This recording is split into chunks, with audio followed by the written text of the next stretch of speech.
우리 기도하고 시작하겠습니다. 아버지 감사합니다. 오늘 함께 모여서 국가와 교회라고 하는 주제, 이 정치적 혼란 시대에 우리 기독교 신앙이 어떻게 해야 되고 우리 그리스도인들은 어떻게 정치 참여를 해야 되는지 그 중요한 문제를 살펴보려고 합니다. 주님 함께하여 주셔서 저희들 좋은 시간, 유익한 시간 되게 인도해 주세요. 예수님의 이름으로 기도합니다. 아멘.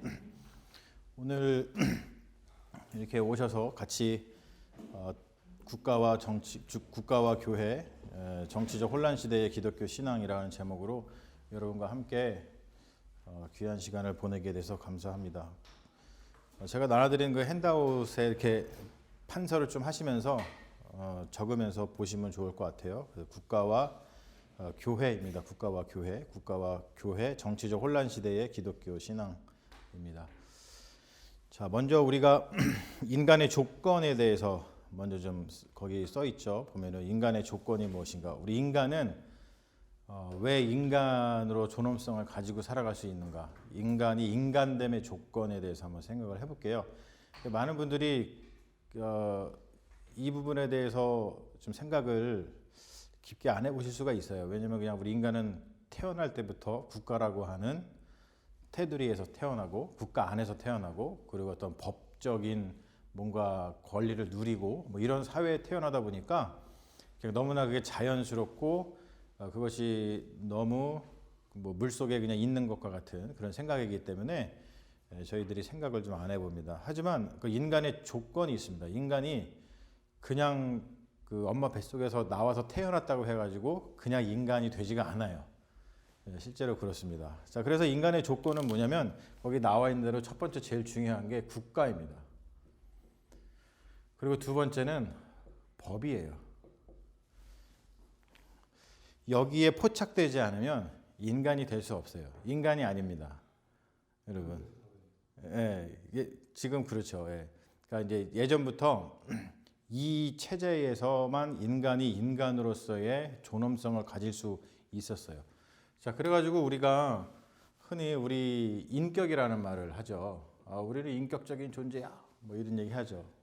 자, 인격적인 존재라는 게 무슨 뜻입니까, 여러분? 인격적인 존재. 그러면 나는 인간으로서 존엄성을 가지고 있어. 뭐 이런 생각 가지고 있잖아요. 나는 인간으로 태어났으니까 인간이야. 뭐 나는 동물이 아니야. 나는 뭐 나무가 아니야. 나 인간이니까 그냥 인격적인 존재야. 이렇게 생각을 합니다만 인격적인 존재라는 게 그렇게 쉬운 문제가 아닙니다. 자, 인격적인 존재라는 것은 뭐냐면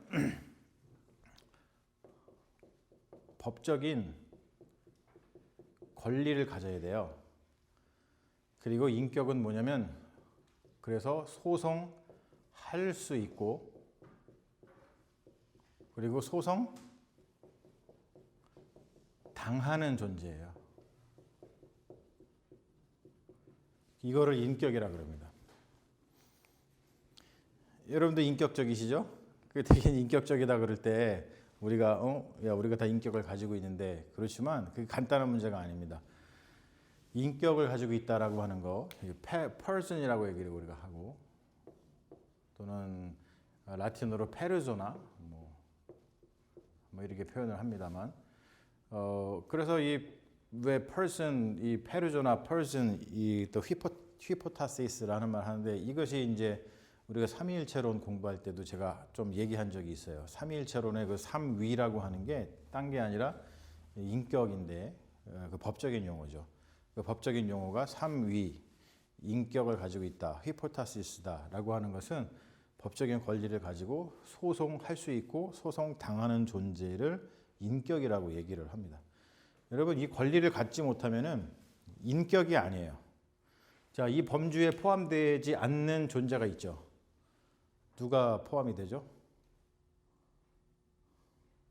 우리 인간 중에 법적인 권리가 없고 소송을 할 수 있고 소송을 당하지 않는 존재가 있어요. 그 존재가 누굽니까? 누구요? 미성년자도 다 하죠. 노예죠, 노예. 네, 그렇죠. 뭐 어렵게 생각하셔 자꾸. 어렵게 생각하지만 지금 노예가 없죠. 노예가 없지만 노예 같은 사람이라고 표현할 때 그 말은 뭐냐면 노예 같은 사람이란 뭐냐면 법적인 권리가 없어서 소송할 수 있는 거, 또 소송을 당하는 권리가 없는 거. 대부분 이거는 노예가 이렇지만 지금 시대에는 특히 이제 미국 사회에서는 어떤 사람들이 그렇죠? 그렇죠. undocumented people이라고 그러죠. 그게 왜 중요한 문제냐면 바로 이것 때문에 그래요. 그 사람들은 소송을 할 수가 없고 부당한 일을 당해도 그리고 그 사람들이 뭔가 잘못을 저질렀을 때 그러니까 그 사람 때문에 내가 피해를 입었을 때 그 사람한테 내가 소송을 할 수가 없어요. 그래서 사실은 undocumented people이 그래서 어려운 겁니다. 그래서 현대판 노예라고 그러는 거죠. 그러니까 이거를 해결할 수 있는 길이 뭐예요? 그 사람들한테 다큐멘트 줘서 법적인 지위를 주면 돼요. 근데 그거를 안 하려고 하는 거잖아요. 지금 이 트럼프 정부가. 그래서 사실은 이런 측면에서 보면은 굉장히 악마적이다 그러는 거죠. 이거를 알고 나면 트럼프 지금 정책이 얼마나 못된 짓을 하고 있는지를 우리가 사실 알 수 있는 거고 우리 기독교인들이 그래서 어떠한 정치적인 스탠스를 가져야 되는지도 사실 이런 것들을 알게 되면 되게 중요한 문제입니다. 자, 그래서 노예이거나 아니면은 우리가 잘 알다시피 동물, 그렇죠? 네, 그렇죠. 그런 원주민들, 어떤 식물, 또 쉽게 얘기해서 우리가 자연이라고 그래요. 우리가 자연은 인격이라고 부르지 않아 왔어요 그동안. 그러다 보니까 나무가 소송을 당하거나 나무가 소송을 걸거나 이런 거 아니죠. 우리 지구가 그런 거 아니잖아요. 자, 그래서 이제 이런 문제가 어느 문제까지 가는 거냐면 최근에 나오는 제가 이제 한번 시간을 좀 내 가지고 우리 그 기후변화 프로젝트 그 산림 모임 하시는 분들 모아놓고 특강을 한번 해야겠다 이제 그런 생각을 갖고 있는데 기후변화 문제에서도 정말 중요한 문제가 요즘에는 최신의 학문입니다만 신유물론이라고 있습니다. 최신의 논쟁이죠. 신유물론의 핵심은 딴 게 아니에요. 다 법적인 문제예요. 지금 이게 이야기하는 것처럼 신유물론의 핵심은 뭐냐면 우리는 되게 이제 인간만 뭘 가진다고 생각해요? 자, 법적인 권리를 가진다고 생각을 합니다. 그렇죠? 인간만.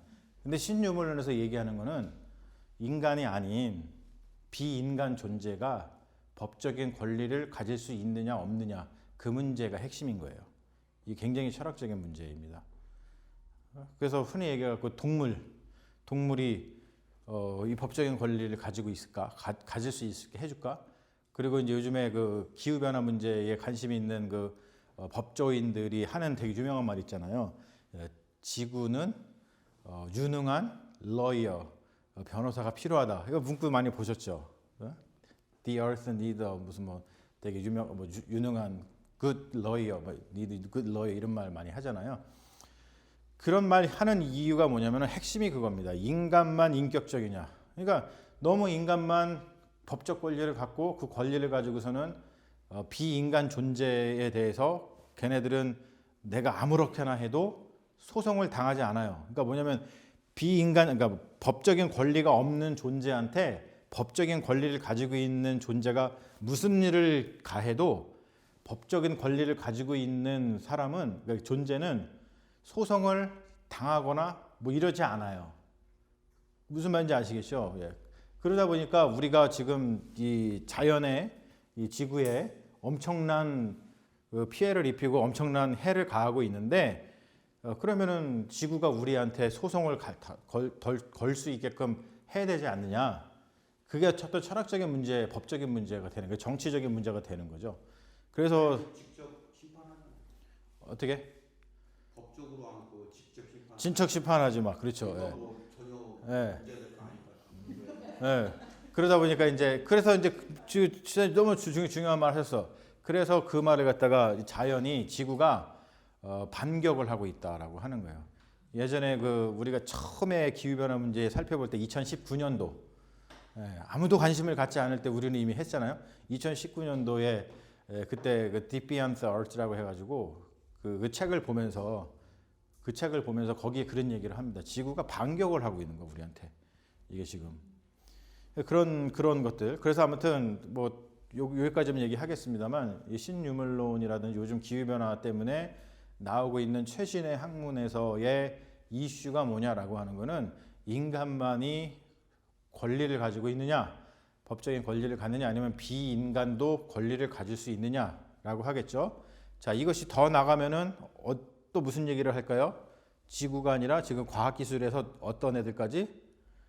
그렇죠. AI, 로봇 이런 애들도 어떤 법적인 권리를 가지고 있을 수 있느냐, 이런 문제가 당연히 우리 퓨처에는 아주 활발하게 논의가 될 주제라는 거예요. 그렇죠? 조금 다른 얘기인데 좀 도움이 될지도 몰라서. 네. 미국에서는 이제 이런 논의가 한 10년 전에 많이 있었어요. 그럼요. 왜냐면 미국에서는 그 코퍼레이션, 그죠? 그 법인. 주식회사가 예. 주식회사가 법적인 거를 가지고 있어요. 그럼요. 그게 이제 안 그랬었는데 얼마 안 돼 사실. 그래서 그때 많이 논의가 된 예. 부분이 있죠. 그리고 이제 뭐냐면 우리가 법인이라는 말을 하잖아요. 인간이 아닌데 법적 권리를 가지고 있는 단체를 법인이라고 얘기를 합니다. 그래서 법인을 세워가지고 뭔가를 한단 말이에요. 그래서 이런 부분들이 다 지금 이 인간의 조건, 즉 뭐냐면 어떤 인격에 관련된 거, 법적인 권리를 갖느냐 안 갖느냐 할 때 하에 아주 중요한 이슈라는 거죠. 그래서 인간의 조건입니다. 그러면 이거를 반드시 알아야 돼. 인간의 조건은 국가와 법이 없으면 안 돼요. 그리고 우리 인간은 국가에 그 자기를 이렇게 투사시킵니다. 그게 인간의 굉장한 능력이에요. 자기보다 큰 존재죠, 사실 국가가. 근데 국가는 사실 생각해 보면은 허상이에요. 없어요. 없어요. 그런데 굉장히 큰 영향을 미치죠. 그래서 이런 얘기를 많이 하죠. 뭐냐면 우리 인간은 참 희한한데, 특히 이제 유발 하라리가 쓴 호모 사피엔스 뭐 이런 책 보면은 거기에서도 얘기를 합니다. 뭐라 그러냐면 우리 인간이 상상력 때문에 그러는데, 우리 인간은 존재하지 않는 것, 뭐 신, 그렇죠? 또는 국가 이런 거 보면은 존재하지 않아요. 뭐 돈, 사실 돈도 존재하는 게 아니에요. 종이 쪼가리가 그냥 종이 쪼가리지 그게 무슨 가치가 있어요. 근데 우리는 엄청 가치 있다고 여기잖아요. 그런 것들의 지배를 받는 아주 희한한 종이 호모 사피엔스다, 이런 얘기 하는 거예요. 그게 그러니까 재밌는 거죠. 그래서 인간의 조건이 그렇습니다. 인간의 조건이 국가와 뗄래야 뗄 수가 없어요. 자, 그래서 뭐가 생겨나는 거냐면 정치가 생겨나는 거예요. 여러분, 정치라고 하는 거는 무조건 국가라고 하는 거예요. 왜냐면 우리가 정치 그러면 여러 생각을 하잖아요. 그럴 때 뭐 정치, 이제 저희도 이제 정치 신학, 제 전공이 정치 신학인데, 정치 신학 그러면은 정치와 신학이 무슨 상관이야 이러지만, 정치 신학은 신학적으로 국가를 보는 거예요. 왜냐? 너무나 인간의 조건 중에 조건이기 때문에 그래요. 인간이 인간이게끔 하는 조건 중에 국가를 벗어나서가 없어요. 그러니까 국가는 정말 인간이 살아가는 데에 너무 기본적인 기본이죠. 그러니까 국가에 우리가 투영을 하죠. 그래서 어떻게 해요, 인간들이? 국가에 어떻게 합니까? 헌신을, 충성을 맹세하고, 국가를 위해서 어떻게 해요? 인간이 자기 목숨을 버리잖아. 그리고 국가에 충성하는 사람을 좋은 사람이라 그래, 나쁜 사람이라 그래? 좋은 사람이라 그러죠? 뭐라고 그래요? 네? 애국자라 그러죠? 애국자라 그러죠? 네. 그리고 그래서 막 조국에 한 몸을 바치네, 뭐 조국 막 이러면서 얘기를 하잖아요. 그 이유가 딴 데 있는 게 아닙니다. 국가가 인간의 조건이기 때문에 그래요. 이거를 우리는 굉장히 생각을 못하고 살아갑니다. 왜냐하면 태어날 때부터 물속에서 물고기가 태어나가지고 그냥 물이 그냥 자기 세상인 것처럼 국가라고 하는 세상 속에 던져지기 때문에 그걸 생각하지 못합니다. 그래서 이제 기본 디폴트, 국가에 충성되고 국가의 목숨을 바치고 국가를 프렌들리하게 생각하는 거가 인간의 디폴트예요. 디폴트. 그냥 기본입니다. 그런데 그렇지 않은 사람이 있어. 그런 사람은 무슨 세력이라 그래요? 그렇지, 반국가적 세력이라 그래서 그 사람은 착한 사람이에요, 나쁜 사람이에요? 나쁜 사람이라고 얘기를 하고, 예. 그래가지고 막 반국가적 세력을 일거에 척거한다고 막 계엄을 선포하고 그러잖아요. 우국 충정이라 그러면서 막 합니다. 그러니까 다 이게 국가와 관련된 겁니다. 그래서 옛날부터 국가라고 하는 건 너무너무 중요한 거기 때문에 정치 철학을 보면 서양에서는 저 플라톤 때부터, 그리고 동양에서는 저 공자, 뭐 맹자, 뭐 이런 뭐 우리가 다 아는 그 자자들 있잖아요. 그분들이 다 무슨 얘기하는 거냐면 다 국가 얘기하는 거예요. 다 국가 얘기. 그러니까 목사님이 말하시는 국가 네. 네이션 스테이트이 아니네요. 그거는 무슨 그냥 국가를 어떻게 그러니까 네이션 스테이트 얘기하는 게 아니잖아요. 왜냐면 그 뭐 공자 시대에 있었던 게 아니니까.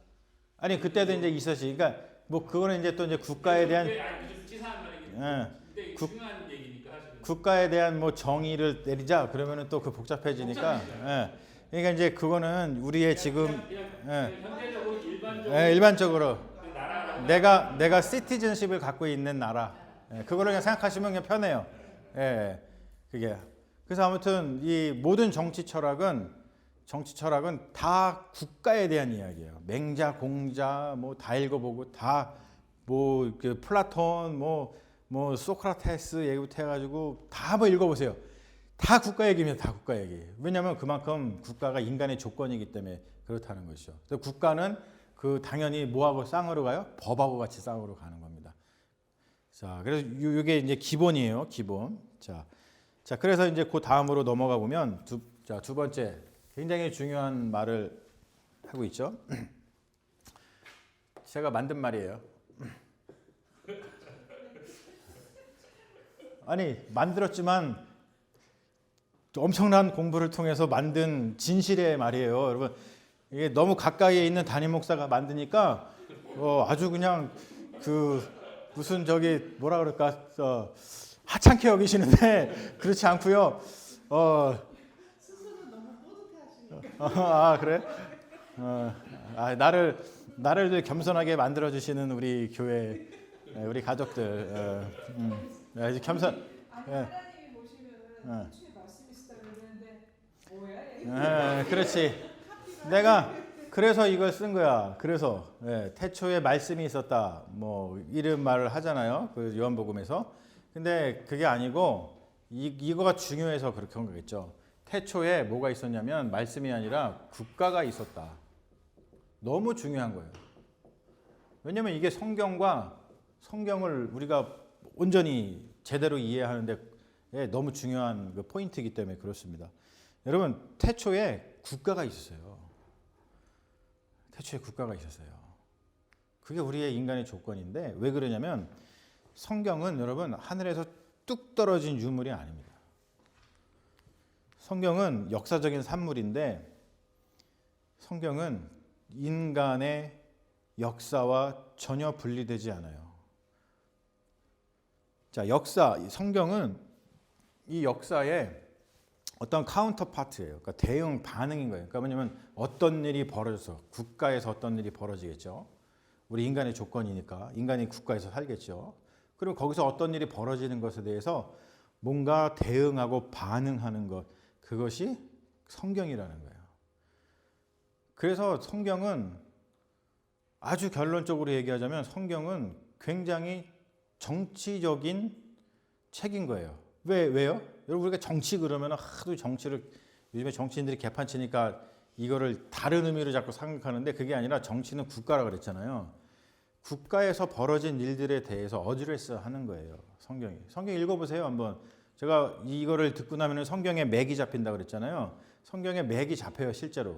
이 시각을 가지고 성경을 보면 혹시 그동안에 안 보이시던 성경의 구조며 성경의 이야기며 성경에서 하는 이야기들이 그냥 막 쭉 무슨 매지가이 보듯이 쫙쫙쫙 보이실 거예요.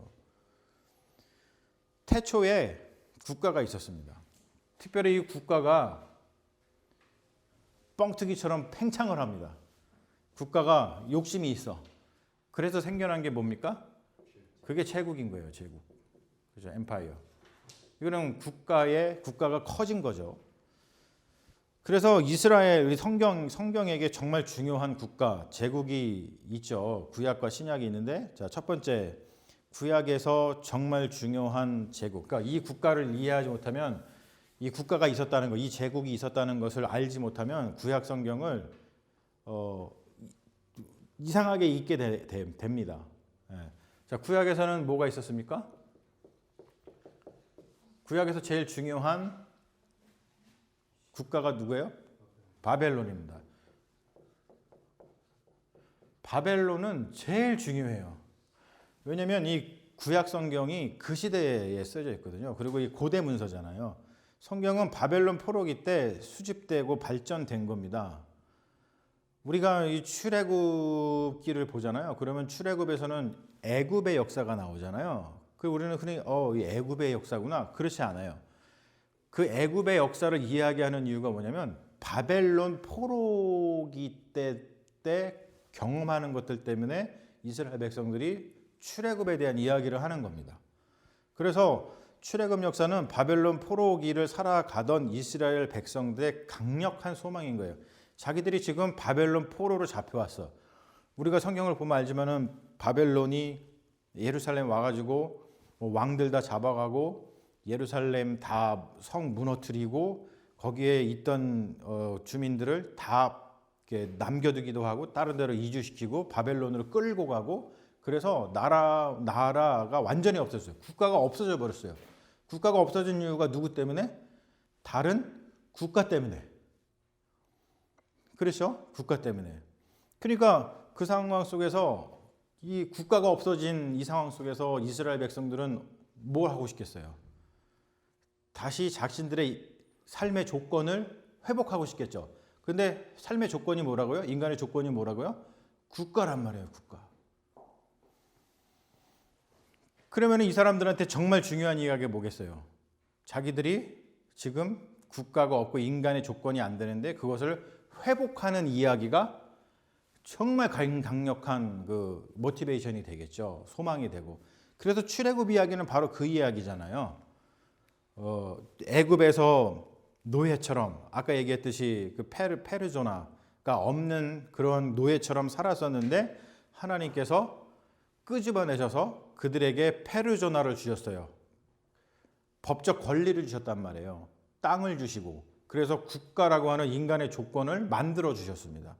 근데 지금 그거를 빼앗기고 인간의 조건을 없어졌기 때문에 다시 회복하기 위한 거죠. 그래서 나라의 회복, 삶의 회복에 대한 비전을 제시하고 있는 게 바로 출애굽기라는 거예요. 출애굽기를 통해서 물론 출애굽기 그 역사적으로 보면 더 이전의 역사이지만 이거를 형성한 것은 뭐냐면은 이 바벨론 제국 때 일어났던 일 때문에 그랬다는 것이죠.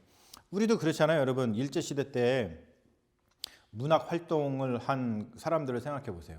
우리 윤동주 그리고 뭐 이육사의 광야 뭐 되게 유명하잖아요. 그리고 뭐 한용운 같은 분들 뭐 님의 침묵 이런 거 보면 우리가 알고 있고 그리고 유치진 같은 분은 토막이라고 하는 희곡을 써가지고 일제 식민지 치하의 비참한 현실을 폭로하는 문학 작품을 썼고 또 이광수 여러분 이광수가 뭘 썼죠?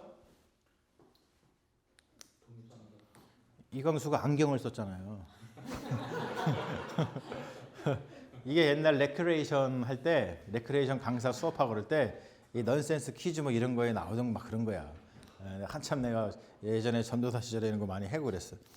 이광수가 안경을 썼잖아요. 근데 하여튼 이광수가 뭘 썼냐면 유명한 무정이라는 거 썼잖아요. 뭐 유정무정. 무정이 뭐냐면 민족 계몽 운동이잖아요. 민족 계몽 운동에 대한.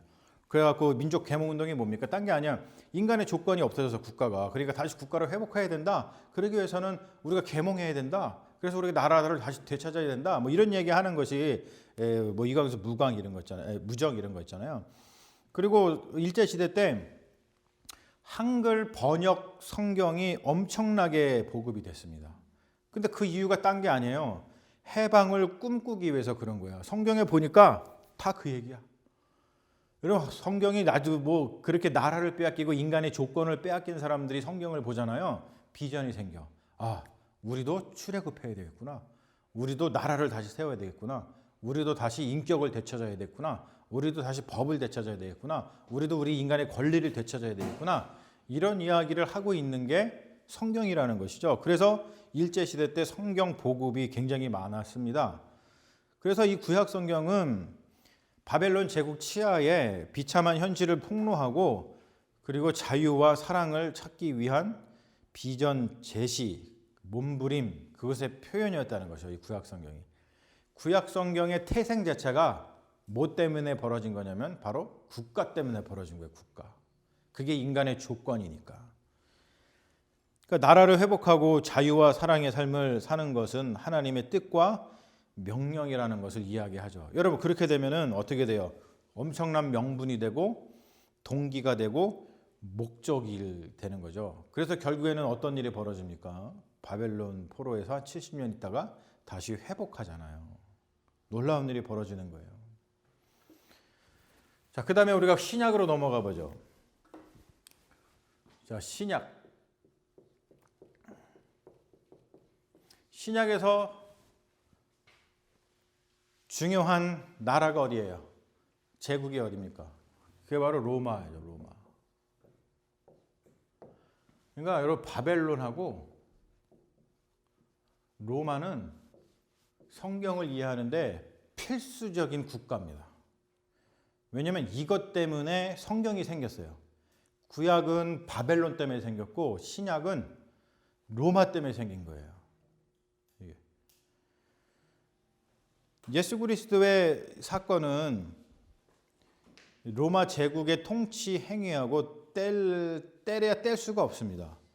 이 신약 성경에서 말하는 하나님 나라라고 하는 것은 신약 성경을 보면은 엄청나게 많이 나오죠. 뭐가 나오냐면 하나님 나라가 엄청 나와요. 하나님 나라. 이 하나님 나라는 어서 오세요. 오세요. 신약 성경에서 말하는 하나님 나라는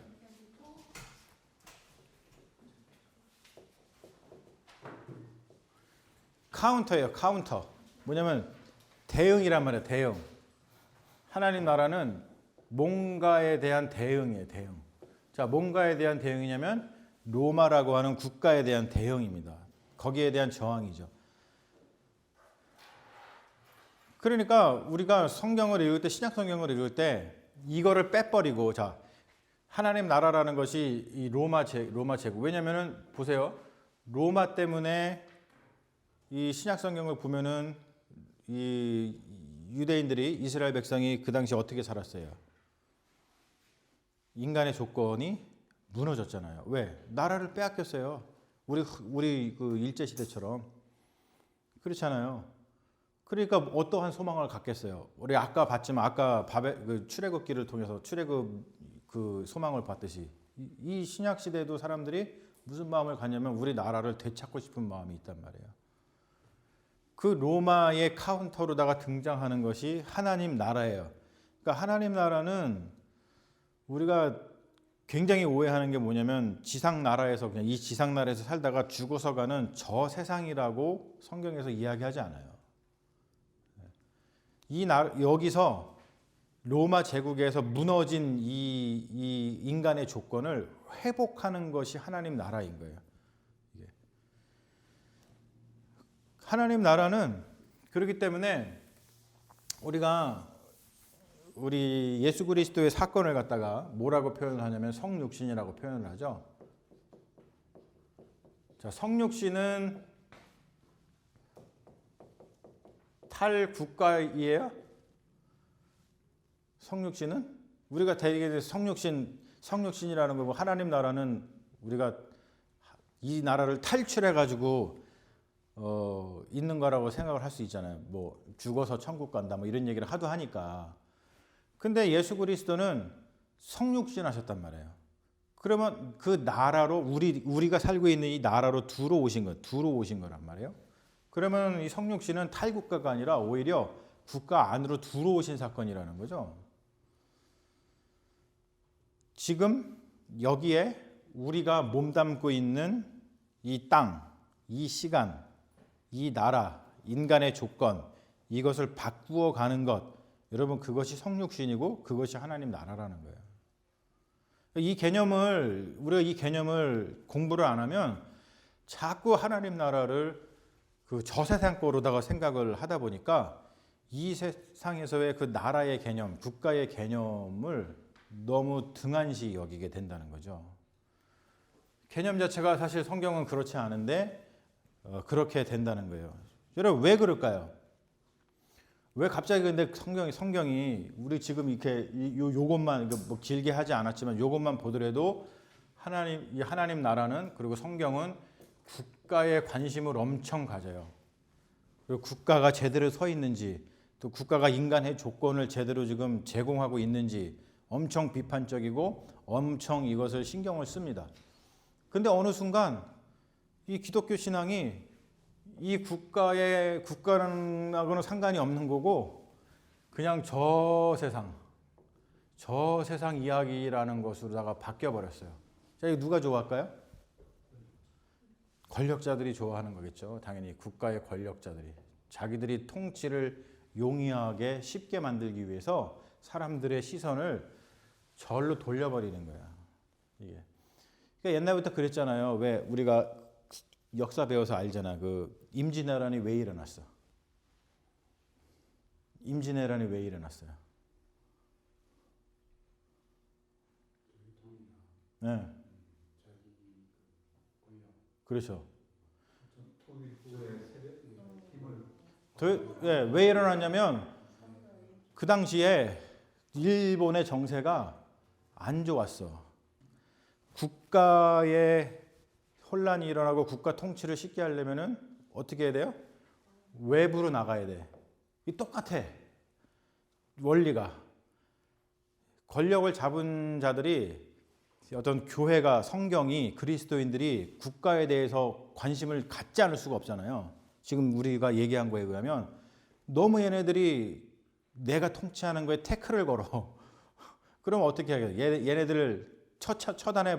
또 처단하는 것도 쉽지 않죠. 어떻게 맨날 죽여. 그 죽이는 일도 쉽지 않습니다. 그럼 어떻게 되면 뭔가 이 생각을 바꿔버리겠죠. 그게 뭐냐면은 야 성경은 기독교는 이 나라, 이 국가에 관심을 갖는 게 아니야. 니네 정치에 관심을 가지면 안 돼. 우리가 하나님 나라는 저 하늘나라라고 그랬잖아. 하늘나라. 그거는 저 그냥 죽어서 가는 저 천국 얘기하는 거야. 이렇게 바꿔버린단 말이에요. 그러면 여기에 관심을 갖지 않게 되고 바깥에 관심을 갖게 되니까 당연히 국가를 운영하는 지배자들 입장에서는 성가신 존재들을 처단할 수 있게 되는 거예요. 그게. 그런 거에 속으면 안 된다는 거죠. 그러면 초기에 네. 기독교를 발전시켰던 교부들의 생각은 뭐였어요? 초기에 생겼던 고부들의 생각. 그때도 그랬나요? 아니면 그게 나중에 중세 때 이후에 그렇게 된 건가요? 그거가 어떻게 된 거냐면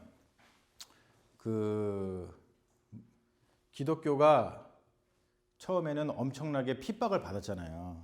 핍박을 받을 수밖에 없어. 왜냐하면 우리가 지금 요한계시록 보고 있습니다만 여러분 요한계시록 설교 새벽기도 못 오시더라도 여러분 꼭 부탁하는데 꼭 처음부터 끝까지 꼭 차곡차곡 잘 들어보세요.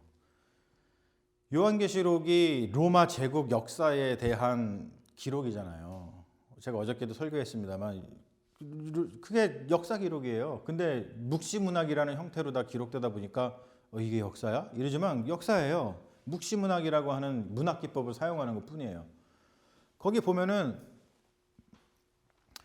로마 황제, 로마 제국에 대해서 엄청 비판적입니다. 근데 요한계시록이요. 되게 재밌는 게 뭐냐면 1장부터 몇 장까지 있게요? 22장까지 있어요. 이 중간이 중요하거든요. 근데 교회에서 설교를 요기하고 요기만 해. 여기는 주님이 이제 오셔가지고 뭐 교회들에 대해서 뭐 이렇게 저렇게 하시는 얘기고, 여기는 이미 이제 다 중간 빼먹고 여기서는 이제 뭐 더 이상 눈물이 없고 하나님 이제 그 은혜가 임해가지고 우리가 행복하게 새 땅에서 행복하게 살았다. 페어리 테일 이야기야 막. 근데 이 중간은 뭐냐면 아주 신랄한 로마 황제와 제국에 대한 비판입니다. 근데 이걸 얘기를 안 해요. 이걸 교회에서 설교하는 교회가 거의 없어. 정말 거의 없어. 내가 지금 사명감을 갖고 하는 거야. 꼭 남겨야지. 그러고서 근데 이 당시만 해도 보면은 로마 제국 황제 그 국가에 대해서 자기 국가가 너무 인간의 조건을 짓밟으니까 교묘하게 짓밟으니까 그거를 계속해서 비판했단 말이에요. 근데 초기에는 그랬어요. 실제로 초기에는 초기의 교부들은 다 그렇게 합니다. 그래서 뭐 저스틴이라든지 또는 저스틴이라고 이제 저기 그거를 라틴어로 지금 생각이 안 나. 그리고 뭐 테르탈 유스티누스 테르탈리누스라든지 뭐 터툴리안이라든지 뭐 이런 초기의 저기 그 교부들은 그 계속해서 싸우다가 계속 순교를 당해요. 순교를 당하는 게 예수를 믿어서 순교 당한 거 아니에요, 여러분. 아니 내가 이영현 집사님 사랑해. 그러면은 사람들이 이영현 집사님 나 사랑한다고 나를 죽이겠어? 죽일래나?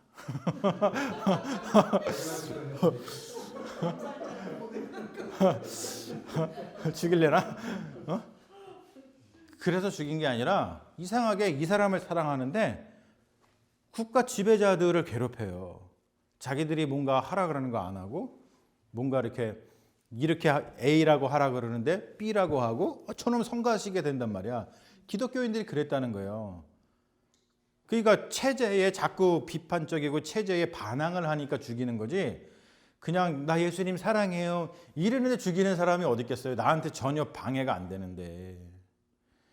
요즘에 우리 국가에서 예수 믿는 사람들을 미워하지 않고 좋아하는 이유가 뭔지 아세요? 왜냐면은 나 예수님 사랑해요 이르기만 하기 때문에 그래. 근데 여러분 예수님 사랑한다는 것은 그게 아니라는 거죠. 예수님 사랑하면은 인간의 조건, 인간의 자유와 사랑을 빼앗는 그 무엇이든지 저항하고 체제에 비판하고 그 시객에서 지배자들, 통치자들에 대해서 성가시게 굴게 되거든요. 그러니까 저런 성가시니까 처단하는 거예요. 안 그러겠어요, 여러분? 그랬었는데 그래서 다 순교를 당한 겁니다.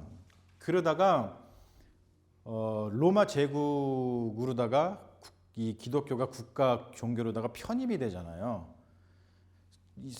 302년만 해도 엄청난 핍박이 있었습니다. 그러다가 305년에 컨스탄티노프 황제가 이제 개종을 하고 그러면서 그게 바뀌면서 이 313년에 국교가 되고 그리고 325년에 다 주교들이 모여가지고 이 삼위일체론이라든지 아니면 성경이라든지 이걸 통일하는 거예요. 왜냐하면 제국의 종교가 됐으니까. 그러니까 문제는 이제 그때부터 발생을 하는 거죠. 그렇게 통일되고 제국의 종교가 됐었죠. 이 공식적인 종교가 됐어요. 그러면은 국교라는 거지.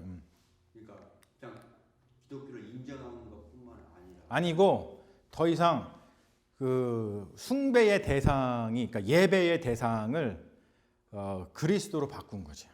근데 그 당시에도 이미 많이 그 로마 신들을 믿고 막 사당 그래서 있었죠. 그럼요. 예, 당연히 그거를 없어지지는 계속 이어져. 그래. 그게 이제 다 없어지고 그러니까 이제 뭐 이게 중요한 거예요. 언제나 오피셜리 뭔가 하는 거가 중요해요. 물론 이제 오피셜리 하더라도 그렇잖아. 우리 삶 속에서도 오피셜리는 이렇게 해야 되지만 그냥 다 이렇게 하잖아. 그냥 하잖아요. 그거 뭐 다 그런 거 똑같아.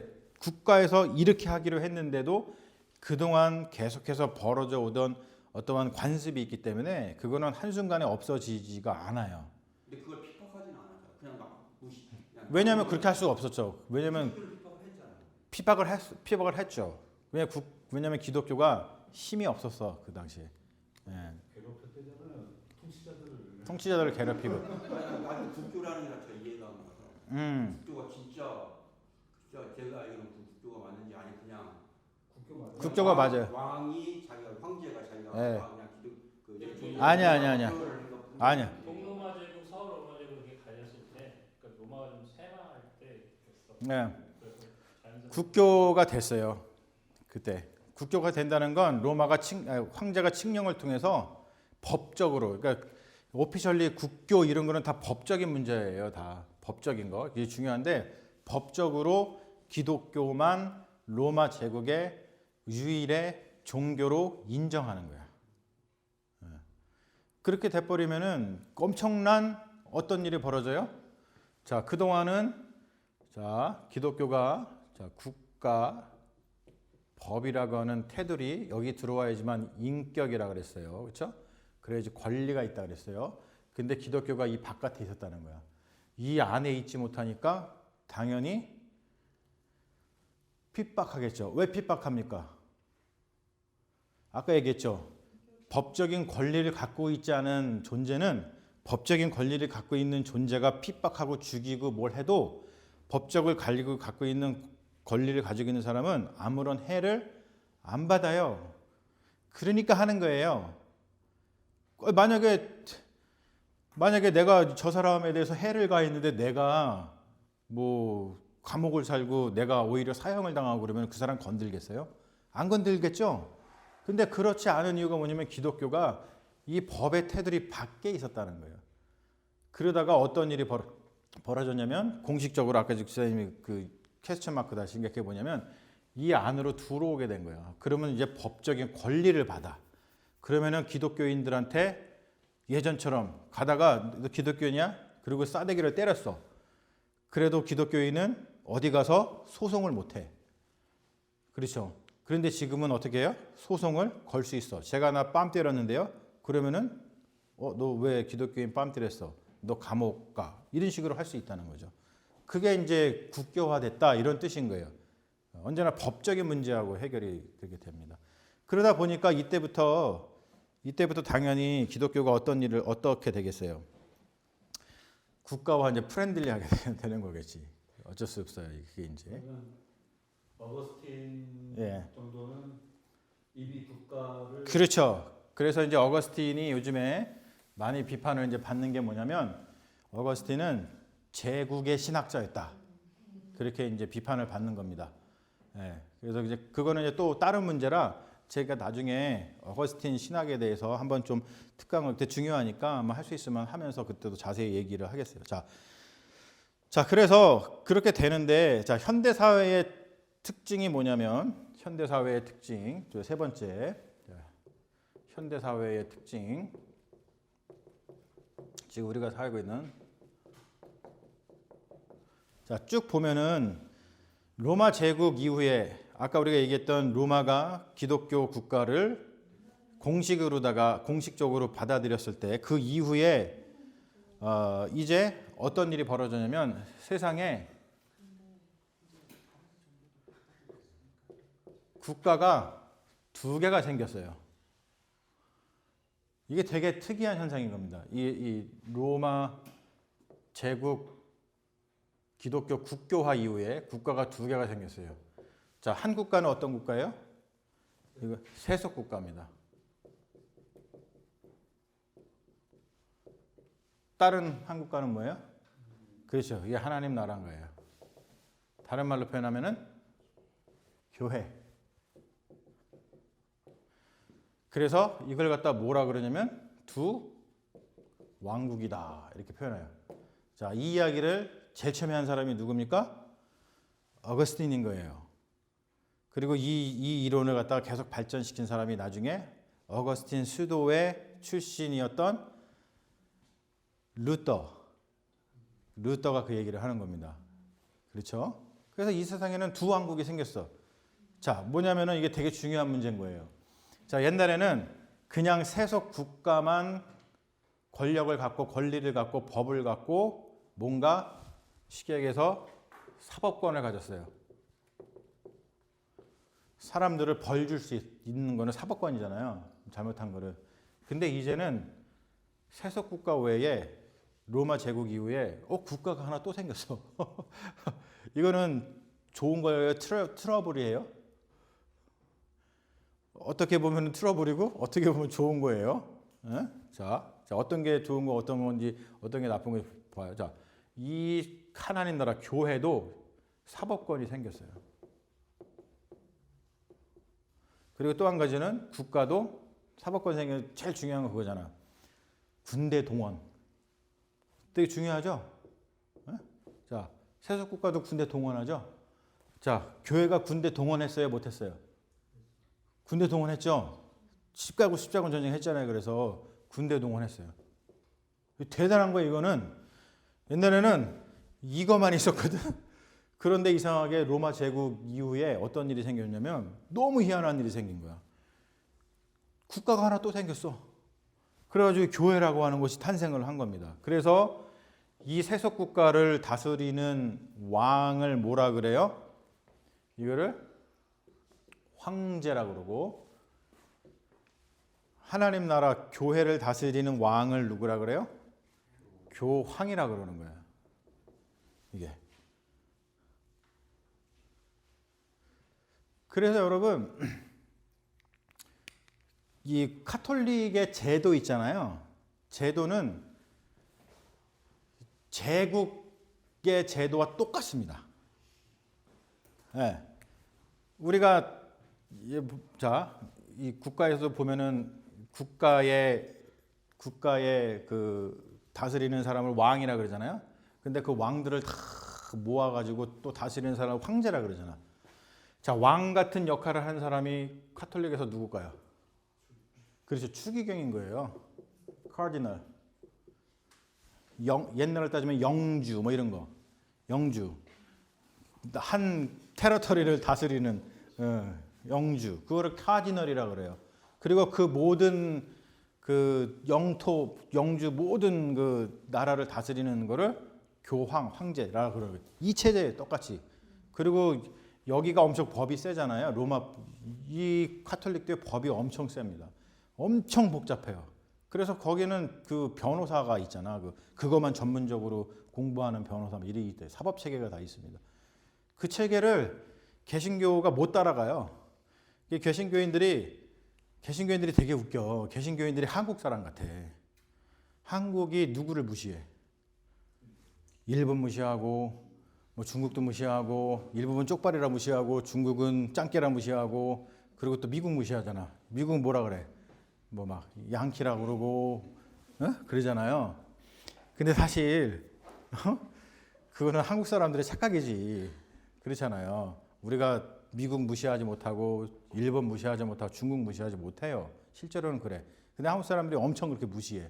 개신교인들이 똑같아. 개신교가 엄청 누구 무시해? 카톨릭 막 이단이라고 그러고 엄청 무시하거든요. 근데 여러분 그렇지 않아요. 카톨릭 사람들이 보면요, 그냥 에휴 귀엽다 그래.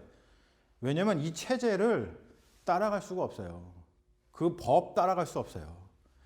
개신교의 법 진짜 개판입니다. 근데 법이 없지 거의 막. 카톨릭은요 법이 장난 아니에요. 몰라서 그렇지 개신교인들이 법이 장난 아니에요. 여러분 미국의 법 장난 아니죠? 예? 실제로 체계가 이렇습니다. 이게 그러니까 현대 사회의 특징. 사실은 이게 한국 사람들한테 좀 낯선 개념이죠. 왜냐하면 이게 서구에서 발달된 거고 한국은 이렇지 않았으니까. 한국은 조선 시대에 짐이 하나가 더 있지 않았잖아. 그렇죠? 그냥 왕이 한 명만 있었지 또 한 명의 나라와 또 한 명의 짐이 있지 않았잖아요. 근데 서구 사회는 그렇지 않았어요. 나라가 두 개 있었어. 이게 되게 특이한 겁니다. 이 서구 사회는.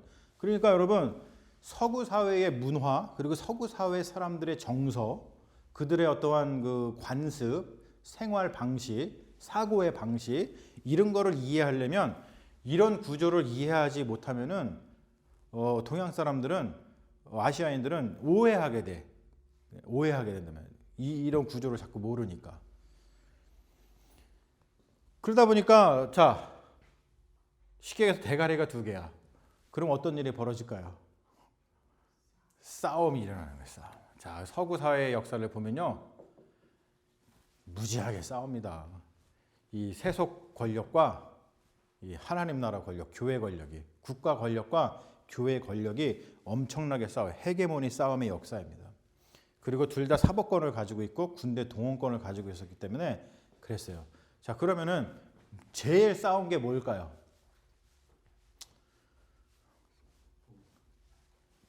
돈이 아니고 자 권력 싸움을 하겠죠. 자 그러면은 한번 여러분들의 그 명석한 머리를 이렇게 돌려가지고 생각해 보십시오. 이 둘이 뭘 가지고 제일 많이 싸웠을까?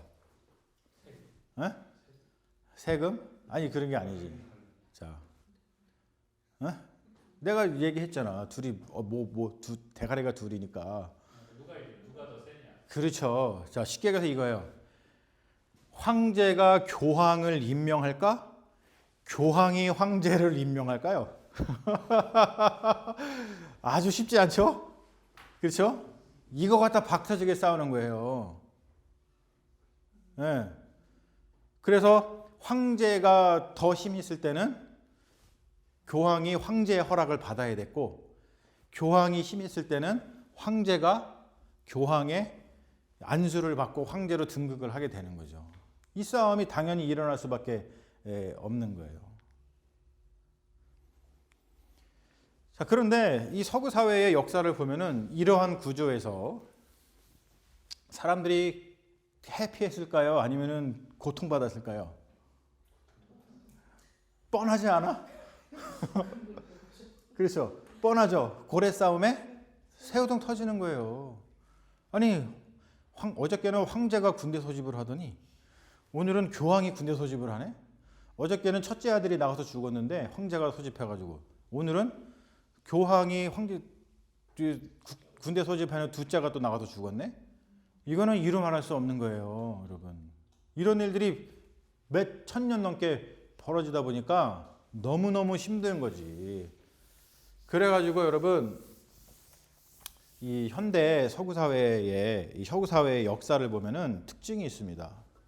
자, 거기 이제 써놨습니다만 서구 사회의 역사의 특징은 뭐냐면 세속 권력이 종교 권력을 몰아내는 역사였어요. 대표적으로 뭐냐면 영국 성공회 사건입니다. 자, 교황이 힘이 셌어요. 근데 헨리 8세라고 하는 영국의 왕이 결혼을 하고 싶어. 원래 와이프가 있었어. 캐서린이라고.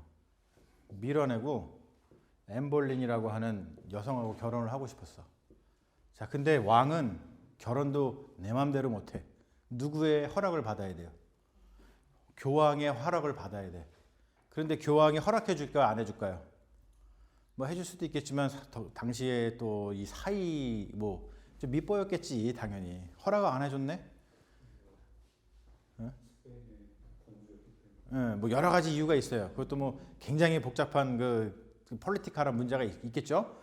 안 해줬네. 그러면은 나는 엠볼린이랑 하겠어. 그래갖고 성공회가 어떻게 생긴 거냐면 헨리 8세가 야, 우리는 그러면은 교황이 이렇게 허락해주고 이런 거 하지 않고 우리 자체적으로다가 종교를 만들 거야. 그래서 만든 게 성공회인 거예요. 앵글리칸 처치. 그게 영국 국교회. 그래서 자기가 주교를 임명해. 그래서요, 영국 성공회는 그 성공회의 수장을 갖다가 주교라고 얘기를 합니다. 주교. 아까 얘기했죠? 주교는 뭐라고요? 쉽게 해서 왕인 거예요. 카디널. 그렇죠? 그리고 그 위에 누가 있어? 그 위에 황제가 있는 거야. 황제가 누구냐면 국가의 왕이 되는 거예요. 그래서 이 사람이 여기를 임명하게 되는 거예요.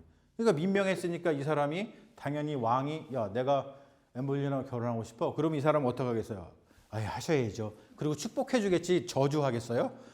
이게 구조가 되는 거예요. 그래서 만든 게 영국 성공회입니다. 영국 성공회는 굉장히 특이한 역사를 가지고 만들어진 종교입니다. 여기도 굉장히 역사와 전통을 자랑하고 체계가 굉장히 잘 돼 있죠. 어떤 국가 체계를 가지고서는 운영을 하고 그렇게 하니까. 그래서 서구 역사를 보면은 세속 권력이 종교 권력을 몰아내는 역사예요. 점점. 지금 우리 보지만 종교 권력이 없죠. 종교 권력이 없어진 건 뭐냐면 사법권이 없어졌고 군대 동원권이 없습니다. 이거는 이제 세속 권력만 하죠. 그리고 두 번째 뭐냐면 서구 역사를 보면 두 번째 뭐냐면 국민. 자, 국민 시민이 누구를 몰아내? 왕권을 몰아내는 거야. 자, 세속 권력 쉽게 얘기해서 황제가 누구를 몰아내요? 교황을 몰아내는 일이 있었었는데 그래서 이제 황제가 살판 났겠죠. 왜냐면 권력이 없어졌으니까. 그런데 그 황제가, 그 왕이 아무리 살판 나도 자기가 또 권력 잡았으니까 어떤 짓을 하겠어요. 이게 국민들한테 나쁜 짓 또 하겠지. 그러니까 시민들이 못 살겠는 거죠. 그러니까 이 국민들이 왕권을 몰아냅니다. 그래서 세속 권력과 그리고 이 종교 권력과 세속 권력을 몰아내는 역사가 그게 바로 서구 사회의 역사입니다. 그러므로 인해서 탄생한 게 뭐냐면 민주주의가 탄생을 한 거예요. 여러분, 민주주의는 그냥 탄생한 게 아니고 이런 역사를 가지고 있어요. 복잡한 종교 권력과 세속 권력 사이에서 먼저 세속 권력이 종교 권력을 몰아내고 그리고 세속 권력을 또 국민들이 몰아내면서 발생한 것이 민주주의예요. 그러니까 이게 가치가 커요, 작아요? 굉장히 큰 거예요.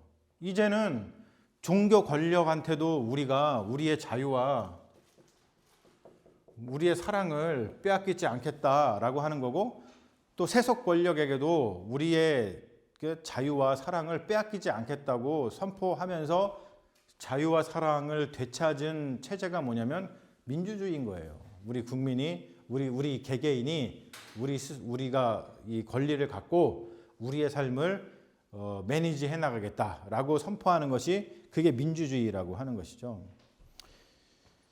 그래서 현대 사회에는 크게 보면은 종교 권력이 없어요. 그렇죠? 종교 권력이 없어요. 그거를 세속 사회라고 그럽니다. 우리가 흔히 이제 세속 사회 많이 얘기했죠. secular society라고. 그게 다른 말이 아니고 더 이상 종교 권력이 없어져서 그런 겁니다. 그리고 지금 제가 얘기했듯이 더 이상 세속 권력, 왕권 이것이 없죠. 그래서 이걸 갖다가 우리가 민주사회라고 그러는 거예요. 국민이 주인인 사회. 그래서 민주주의라고 얘기를 하는 겁니다. 이런 역사를 가지고 있어요.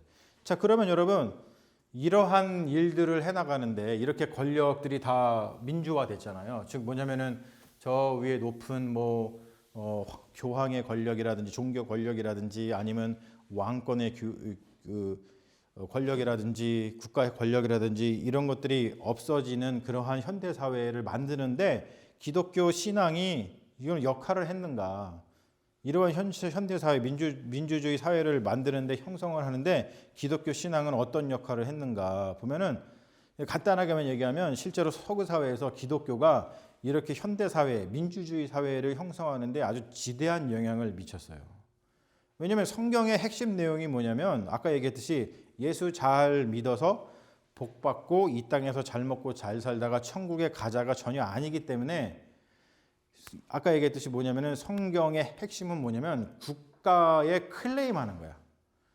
그러니까 인간을 못 살게 구는 나의 어떤 자유를 빼앗고 정치죠. 그리고 어떤 사랑, 우리가 사랑을 하지 못하게 만드는 어떠한 세력, 어떠한 권력 그런 것들을 비판하고 그런 것들에 저항하고 또 새롭게 우리가 자유를 얻고 사랑하는 그런 삶을 살아가도록 형성하도록 하는 것이 이 성경의 핵심이다 보니까 즉 뭐냐면 굉장히 정치적이란 말이에요, 성경이. 그러니까 성경을 제대로 알았던 사람들이 서구 사회에서는 성경에서 그러한 리소스를 잘 활용하고 소스를 가져다가 사회를 갖다가 종교 권력을 퇴출시키고 국가 권력을 퇴출시키는데 성경이 지대한 영향을 미쳤습니다. 그래서 기독교가 사실은 이 서구 역사에서는 너무 중요한 거죠. 그래서 성경은 어떤 나라를 세워야 인간이 자유와 사랑을 누릴 것인가에 대한 관심이 지대합니다. 그리고 또 어떤 인간이 되어야지만 좋은 나라를 세우는데 도움이 되고 인간 같은 인간이 되는가에 관심을 갖는 거죠. 자, 쉽게 얘기해서 뭐냐면은 성경은 국가에 관심을 가져요. 그렇기 때문에 성경은 뭐냐면 정치입니다. 그리고 국가는 누가 모인 거야? 인간들이 모이는 거잖아요. 사람이 모이는 거잖아요, 결국. 그렇기 때문에 이 성경은 인간, 개개인, 인간에 대해서 관심을 가져요. 그래서 인간이 어떤 인간이 되어야 되는가. 그래서 그거를 갖다가 윤리라고 얘기하는 겁니다. 성경은 정치적인 내용과 윤리적인 내용으로 가득 차 있어요. 그리고 이 국가는 정치라고 하는 것은 아까 얘기했듯이 국가가 우리의 자유를 빼앗잖아요. 그리고 윤리, 인간은 인간 대 인간으로 이렇게 서로 사랑하면서 사는 거란 말이에요. 사랑에 대한 이야기를 합니다. 그래서 자유는 정치에 대한 이야기고 국가와 관련이 되고 사랑은 윤리에 대한 이야기고 인간 존재에 관련된 이야기입니다.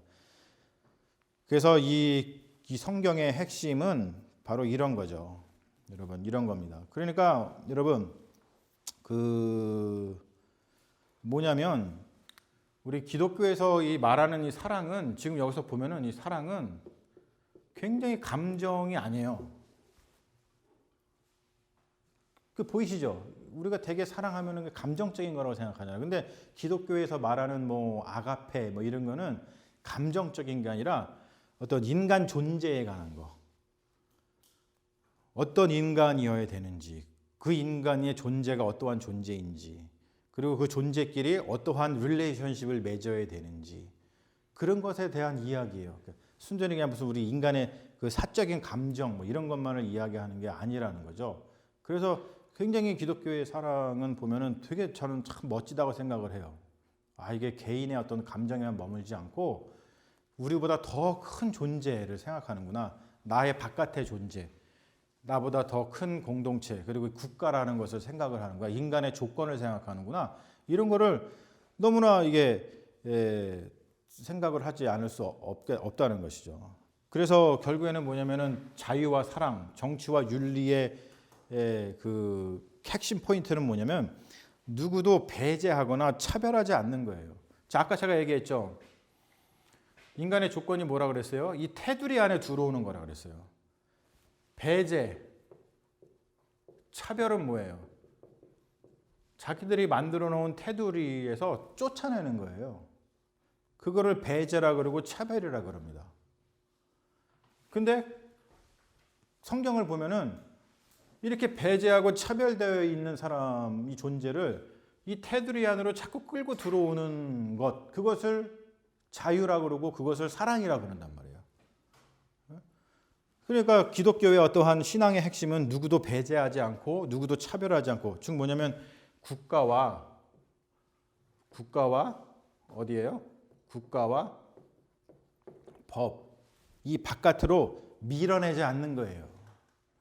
그게 기독교의 정치고, 그게 기독교의 윤리고, 그게 기독교에서 말하는 자유고, 그게 기독교에서 말하는 사랑인 거예요. 너무 중요한 개념이에요, 여러분. 이 원리를 알면 기독교인들이 차별하고 배제하는 일에 목소리를 낼 수가 없는 거예요. 오히려 반대죠. 차별하고 배제하는 사람들을 비판하고, 그리고 차별당하고 배제당한 사람들 편에 서서 그들이 다시 이 안으로 들어올 수 있어요. 법과 국가 안으로, 이 공동체 안으로 들어올 수 있도록 계속해서 이렇게 같이 연대하고 힘쓰는 것, 그것이 바로 기독교의 신앙이 될 수밖에 없다는 것이죠. 그래서 여러분, 가장 그 나쁜 나라가 어떤 나라냐면, 그리고 가장 그 나쁜 인간이 어떤 인간이냐면 권력과 법을 가지고 인간의 그 인격을 박탈하는 겁니다. 다른 말로 표현해서 국가와 법 바깥으로 자꾸 밀어내려고 하는 거예요. 이게 그런 인간이 지금 생각나죠, 여러분? 제가 얘기하니까 막 생각이 막 나잖아요, 그렇죠? 그래서 사실은 기독교인들이 지금 맞서 싸워야 되는 거예요, 사실. 이 미국에서도 기독교인들이 그런 거에 맞서 싸워줘야 되는 거예요, 사실은. 그러니까 뭐냐면은 지금 우리 살고 있는 미국에서는 이 문제가 굉장히 그 사회적 이슈잖아요. 자꾸 국가와 법 밖으로 밀어내려고 그러잖아요. 쫓아내려고 그러고. 또 이민자 문제라든지 뭐 동성애 문제, 다 이런 싸움입니다. 그리고 환경 보호, 기후 변화 문제, 이런 거 다 이런 싸움인 거예요. 자, 그렇다면은 기독교는 어떻게 해야 될까? 우리 질문을 하지 않을 수 없고, 자, 5번에 보면은 이제 중요한 이제 신학적인 문제로 넘어갑니다. 그리스도께서 성문 밖 십자가에 달려 죽임당했다는 것, 그 십자가 사건이죠. 그 사건의 의미가 뭔가를 우리가 보아야 된다는 거예요. 자, 첫 번째는 뭐냐면 예수님의 십자가 사건은 정치적 죽음이라는 거죠. 자, 이 사람들이 정치적이라 그러면은 자꾸 여야가 싸우는 것만 생각하니까 자꾸 이제 이 컨셉이 자꾸 안 잡혀가지고 그렇게 생각하는데, 지금 여태까지 제가 강의한 걸 바탕으로 하면은 좀 크게 정치를 생각해 보세요. 자, 정치적 죽음이에요. 그 말은 뭐냐면, 정치적 죽음이 뭐냐면, 자, 예수님이 성문 어디에서? 밖에서 돌아가셨어요. 이게 되게 중요한 의미입니다. 자, 국가 그리고 법이 있죠. 자, 예수님이 성문 밖에서 돌아가셨다는 것은 정치적인 죽음인데, 뭐냐면 국가와 법이 예수님을 그 바깥으로 몰아낸 거예요. 몰아낸 겁니다. 자, 그걸 상징으로 생각하시는 거 자, 그렇다면은 이때 이게 어떤 일이 벌어지냐면, 자, 어떤 일이 벌어지냐면, 자, 보세요.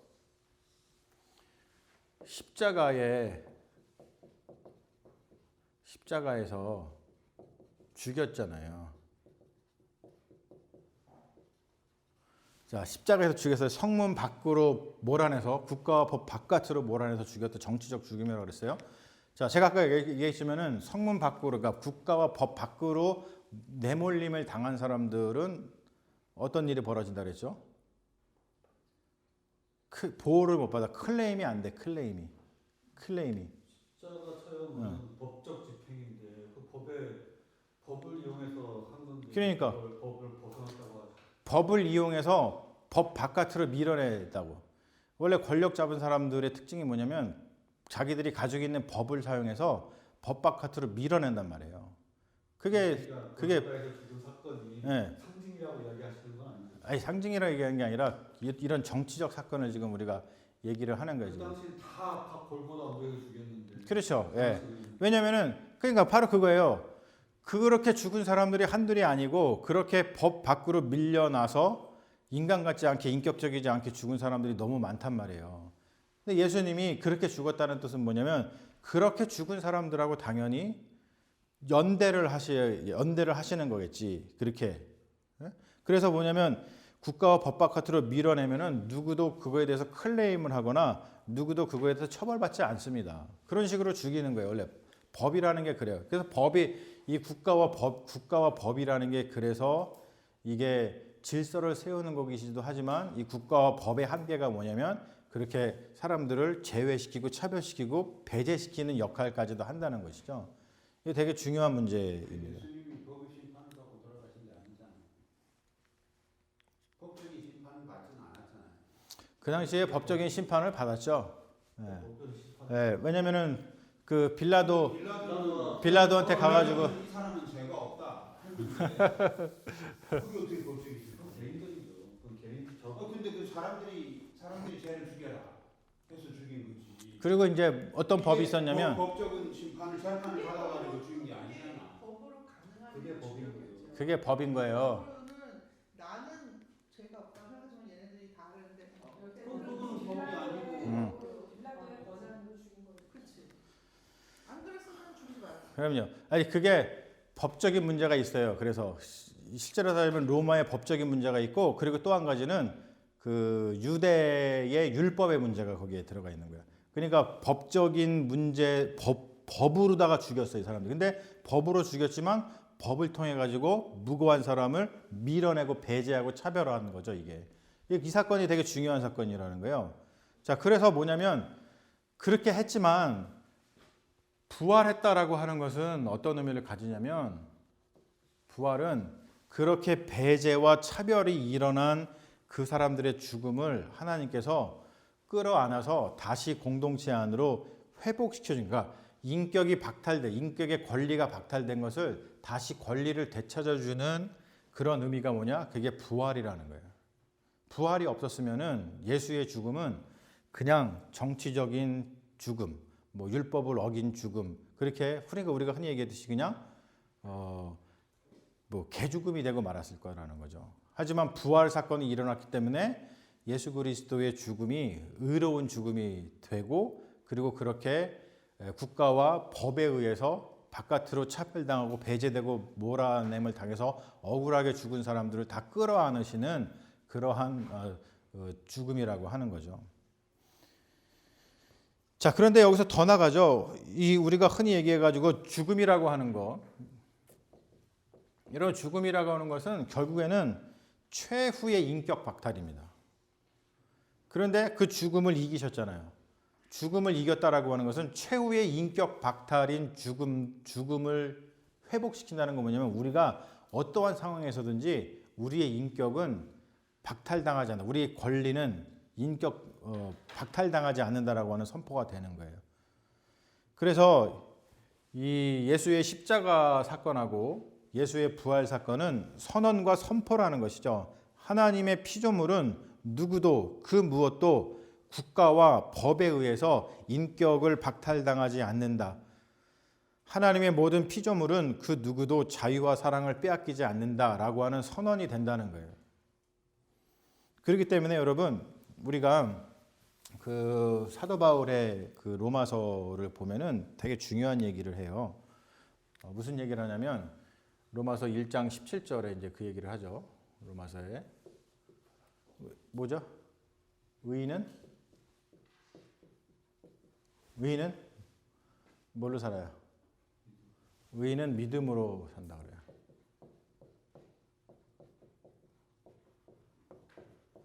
이게 무슨 뜻이냐? 이게 굉장히 핫 이슈예요. 근데 이것이 무슨 뜻이냐를 정리를 하면 그런 거죠. 이건 이제 하박국에서 가져온 말씀이기도 합니다만, 이 국가와 법, 우리가 알고 있는 인간의 조건인 국가와 법은 이 한계를 가지고 있어요. 우리가 지금 봤듯이 어떤 한계를 가지고 있냐면 이 권력의 특성상 자꾸 바깥을 만들어요.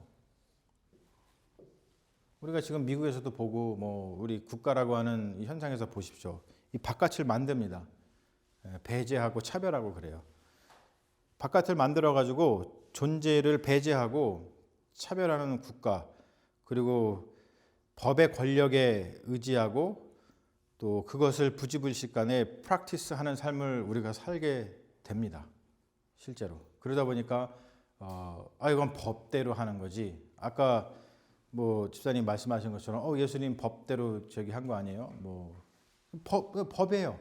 법대로 했다고 그러고 자기들은 의롭다 그래요. 나는 법을 어기지 않았는데 이 법대로 해. 이러고 하면서 막 법 가지고 싸우고 법의 이야기를 엄청나게 많이 합니다. 근데 거기에는 언제나 배제하고 차별하는 속성이 있습니다. 국가와 이 법에는. 근데 믿음으로 산다는 건 뭐냐면 그런 국가와 법이 만들어내는 그런 체제들이 만들어내는 그 바깥의 모든 존재들까지도 끌어안는 삶을 살겠다라고 하는 것이 그게 믿음의 삶이라는 거예요. 이게 지금 그 로마서를 이제 최근에 연구하는 학자들이 이야기하는 아주 중요한 요소입니다. 왜 믿음으로 살라고 했을까? 그리고 이제 우리가 보면은 로마서도 그렇고 갈라디아서도 보면은 사도 바울이 이 두 개의 법 가지고 논하잖아요. 뭐냐면 성령의 법, 그리고 또 하나는 뭐예요?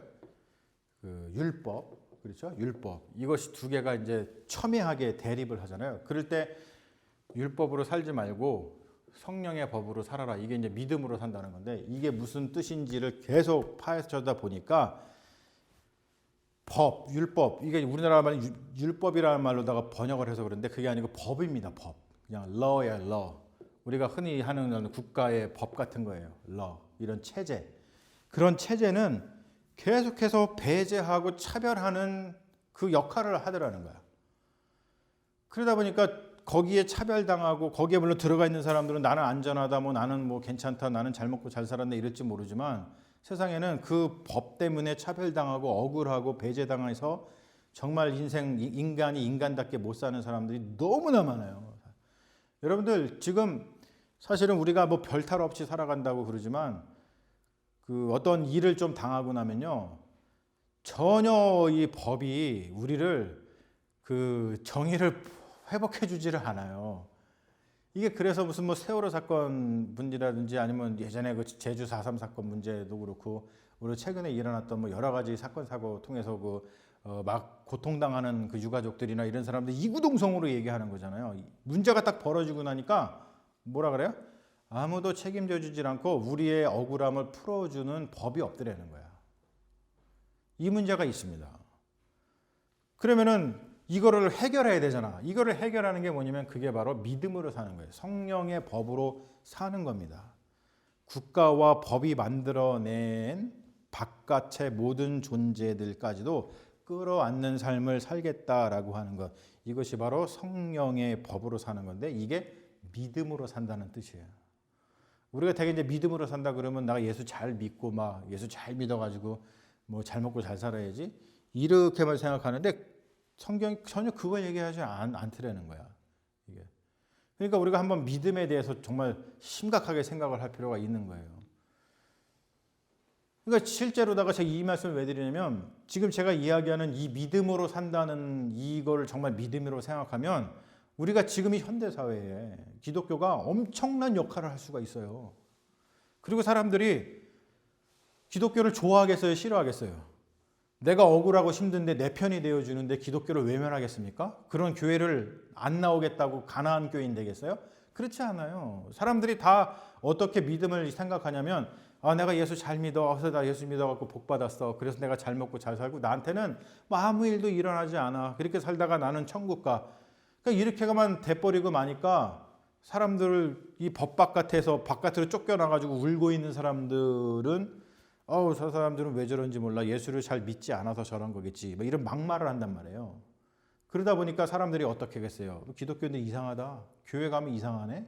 교회 안 다니는 거죠. 그렇게 되면. 근데 지금 우리가 이야기하고 있는 이런 맥락에서 믿음이라고 하는 것, 신앙이라고 하는 걸 다시 한번 생각해 보면 지금 시대에 정말 필요한 게 뭡니까? 교회예요, 교회. 기독교의 신앙이고 믿음입니다. 이게 없어가지고 어디 가서 하소연할 데 없고 국가가 해결해 주지도 않아요. 법은 나 몰라라 합니다. 그렇게 억울하고 힘든 사람들을 품어줄 수 있는 것은 어딘가? 바로 성경이에요. 성경에 나와 있는 말씀.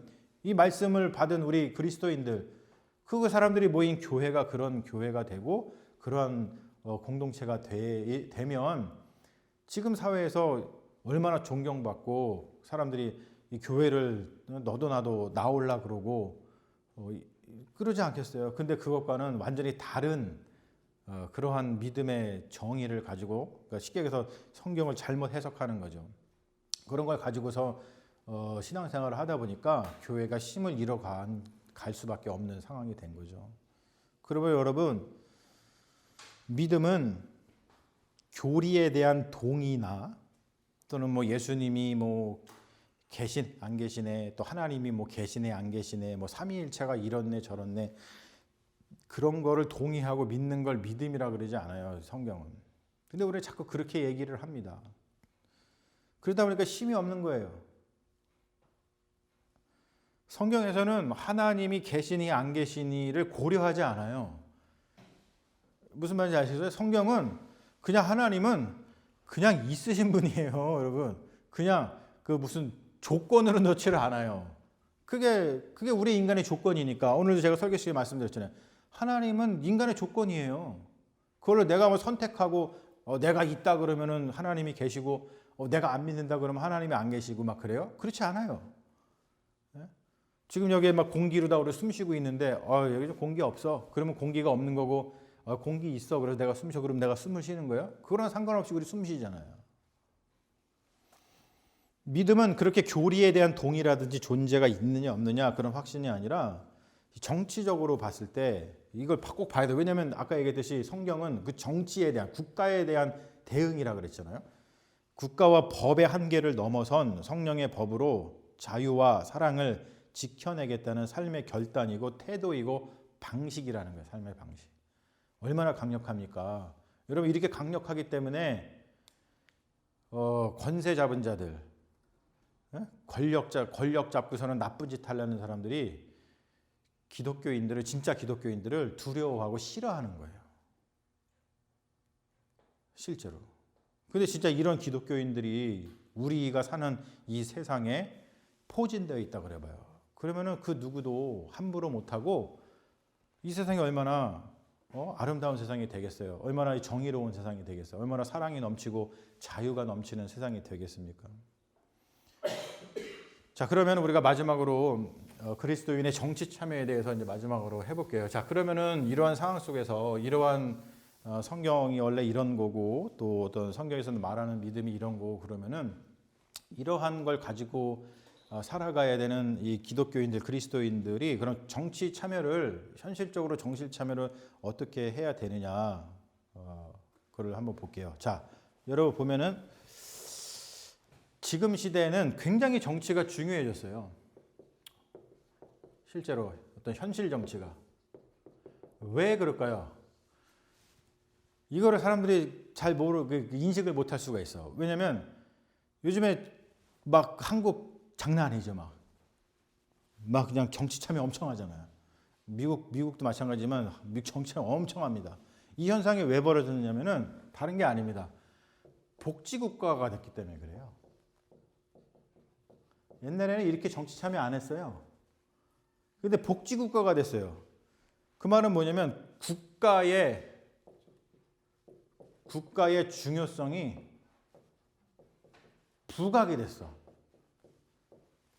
옛날에는 국가가 개인한테 해주는 게 별로 없었어요.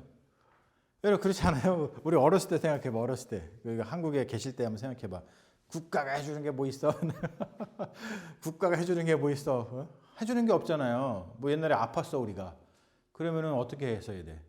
그냥 우리가 알아서 고쳤어야 돼. 우리가 알아서 뭐 된장을 바르든지 고추장을 바르든지 해가지고. 그렇기 때문에 옛날에는 국가에 대해서 정치에 대해서 비교적 무관심했습니다. 사람들이. 왜냐하면 국가에서 해주는 게 없으니까. 그런데 복지국가 체제에서는 우리 시민들, 국민들의 국가에 대한 관심이 높아졌어요. 왜 그럴까요? 맞아요. 사람이 다 나한테 직접 영향이 있어야지 관심을 갖는 거 아니겠어요? 복지국가가 되다 보니까 그 국가에서 행하는 복지가 내 삶과 직접적인 연관이 많아졌어.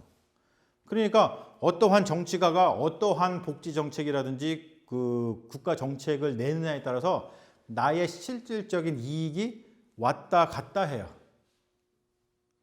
그렇죠? 의료 개혁 뭐 이런 거 또 뭐 세금 문제, 그 타리프 이런 거 지금 문제, 저 중요하죠. 왜냐하면 내 주머니에서 실제로 뭐 나가고, 그렇잖아요. 뭐 하여튼 우리가 뭐 경험하는 거죠. 근데 경험하고 있으면서도 왜 그런지를 우리가 사실 모르는 건데 실제로 왜 그러냐면 복지국가가 됐기 때문에 그래요. 한국이 왜 이렇게 정치적인 관심이 많아가지고 막 극우 유튜버가 막 생기고 막 난리 뽕짝을 펴고 막 비상계엄을 선포하고 뭐 광화문에 나와가지고 막 죽이네 살리네 막 사람들이 막 그러면서 싸우고 자기들 옛날에는 먹고 살기 힘들다 그러면은 뭐 그냥 아유 집에 가야지 뭐 나가서 무슨 데모를 해. 그런데 지금 봐요. 뭐 광화문에 100만 명 모여가지고 막 뭐 내려와라 뭐 해라 막 감나라 콩나라 막 얘기합니다. 그리고 또 뭐 정치하는 엄마들 뭐 해가지고 엄청나게 그 여성 정치도 많아지고 막 그래요. 그 이유가 뭐냐면 딴 게 아니에요. 복지국가가 되면서 국가의 정책이 우리의 삶과 나 개인의 삶과 아주 직접적인 연관을 가지기 때문에 그렇습니다.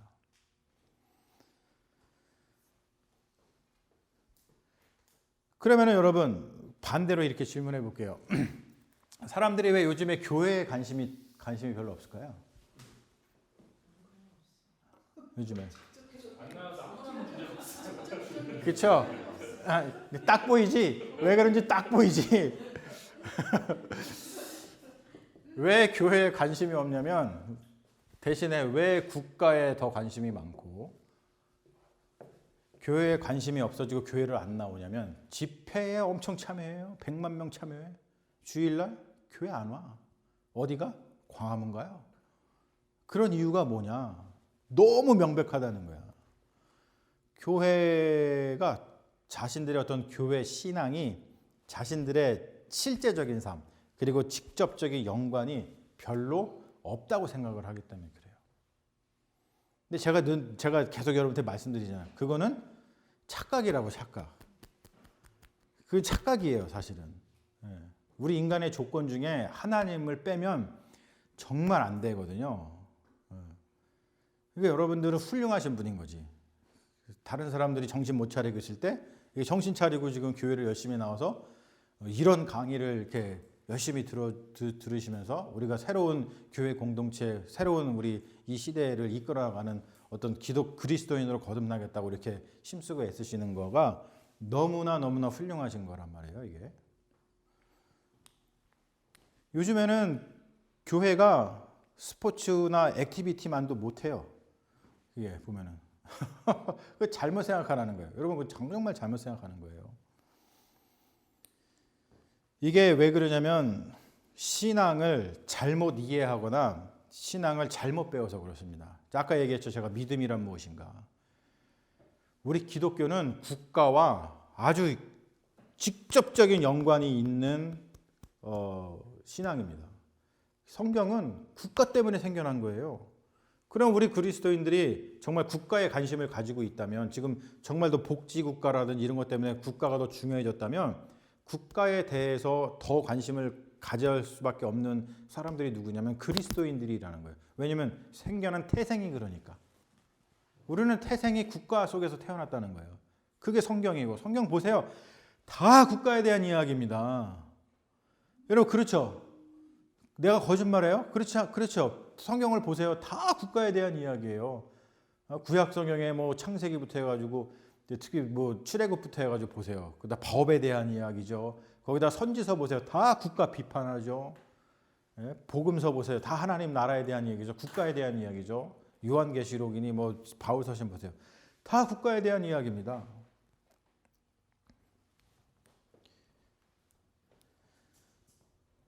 신앙은 정말 중요하고 좋은 거예요. 제가 맨날 누누이 강조하는 거죠. 신앙은 좋은 거라고. 정말 중요한 거라고. 왜냐하면 이런 국가, 정말 중요한데 국가, 세상, 국가의 착취로부터 우리의 삶을 지켜내는 최고의 방어 수단이 바로 믿음이고 그게 신앙입니다.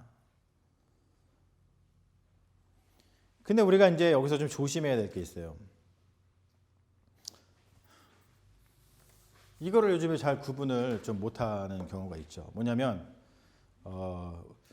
우리가 시민으로서, 국가의 시민으로서 현실 정치에 참여하는 것하고 우리가 신앙인으로서 국가에 대해서 어떠한 견해를 갖는 것하고는 좀 다릅니다. 왜냐하면은 교회는 근본적으로 세속 그리고 현실 정치에 대해서 비판적일 수밖에 없어요. 이게 실제로. 왜냐하면 성경 자체가 국가의 카운터 파트로 대응하는 거, 저항하는 걸로다가 다 쓰여졌기 때문에 그렇고 실제로 그러한 역할을 하죠. 그래서 사실은 그 그리스도인들의 교회는 이 국가하고 현실 정치하고 잘 지낼 수가 없어요. 아까 제가 말씀드렸잖아요. 이 서구 사회에서는 실제로 국가가 있었고 또 하나의 국가가 생겨났다 그랬잖아요. 그게 교회란 말이에요. 이게 서로 이게 이렇게 서로 이렇게 체크를 했단 말이에요. 카운터 파트 했단 말이에요. 근데 여러분, 이 국가는, 국가의 원래의 목적은 뭐예요? 이게 권력 투쟁이잖아요. 권력 투쟁. 국가라고 하는 것의 네이처는 뭐냐면 권력 투쟁입니다.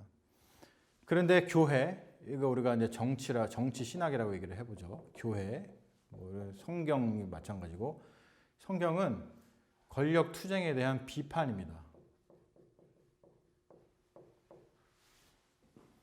왜냐하면 이 국가가 자꾸 잘못해가지고 우리 인간의 삶을 형편없게 만들거든요, 자꾸. 지금 우리 현실 정치도 그렇잖아요. 현실 정치 보세요. 그것 때문에 얼마나 많은 사람들이 피해를 보고, 그것 때문에 억울해하고, 그것 때문에 힘들어해요. 그래서 정치 신학은, 그 성경은, 이 교회는 그 권력 투쟁에 대한 비판이고 감시이겠죠. 그렇기 때문에 교회가 어떠한 현실 정치 세력, 뭐 정당이라든지 정치인이라든지 그런 사람들을 지지하고 편드는 것은 맞지가 않아요. 실제로. 왜요? 그 사람들은 권력 투쟁을 통해 가지고 권력 투쟁을 하는 사람들이지 신앙인이 아니잖아요.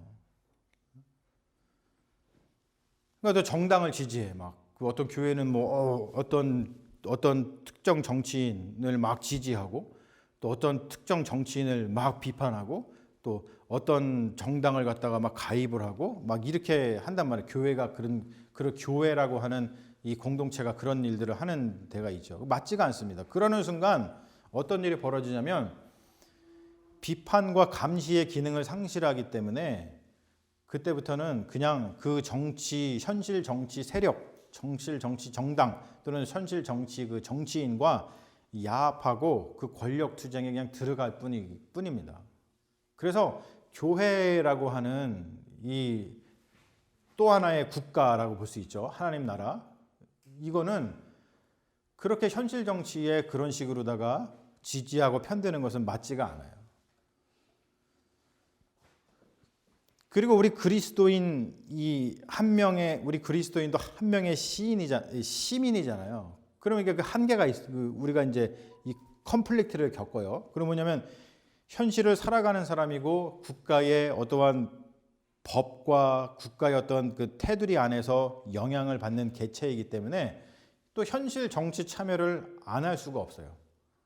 그리고 실제로 우리가 그 국가의 어떤 정책이라든지 어떤 정치인의 어떤 정책 뭐 이런 걸 통해서 내가 실제적으로다가 그 영향을 받습니다. 우리의 삶의 조건은 다 다르잖아요. 어떤 분은 회사를 다니고 어떤 분은 사업을 하고 그러면은 두 사람의 이익이 같아요, 달라요? 다르죠. 그러면은 A 정치인은 기업가한테 유리한 정책을 내고 B 정치인은 회사 다니는 사람한테 유리한 정책을 냈어요. 그러면은 누구는 누구를 지지하고 누구는 누구를 지지할까요? 자명한 거죠. 자명한 거잖아요. 그런데 둘 다 그리스도인이야. 그러면은 둘이 손가락질하면서 싸울 수가 있어요, 없어요? 싸우면 안 되는 거야. 뭐냐면 현실 정치에 대해서는 개개인의 삶의 조건에 대해서 실질적인 이익이 거기에 들어가기 때문에 그 사람이 이 정치인을 지지하고 또 이 사람이 저 정치인을 지지한다 할지라도 우리가 가져야 될 태도는 현실 정치에서는 그냥 서로 존중하고 인정하는 거예요. 그렇게 할 수밖에 없어요. 이익이 다르니까 그래요. 근데 예를 들어서 네. 저희가